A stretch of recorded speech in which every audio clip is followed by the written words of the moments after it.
Posibleng susunod na makakalaban ni Janrel Cuadro Alas Casimiro. Ito at pag-usapan natin, pero bago ang lahat, pakisubscribe po ng channel ko. Huwag nyo na rin kalimutan i-click ang notification bell para lagi kayong una sa balita.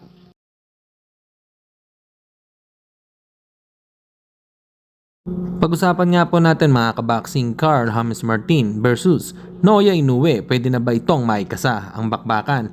Handa na ba ang ating pambato na humarap sa halimaw ng Japan? Una sa lahat, kita talaga na heavy underdog dito si Wonderboy. Pero magandang experience ito kapag maikasa ang laban. Pero ang maganda sana maikasa muna ang Martin versus Picasso.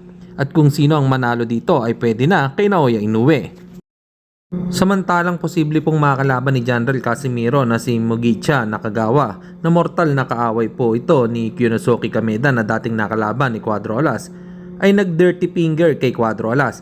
At sinabi din na Nakagawa na hindi siya natatakot kay Cuadro Alas. Mapapisikalan o salitaan ay palag daw siya dito. Parehas po hawak ng Kameda promotion itong dalawa kaya may posibilidad na pwede itong maikasa. Ano po masasabi nyo dito mga kaboxing? Comment lang kayo sa ibaba.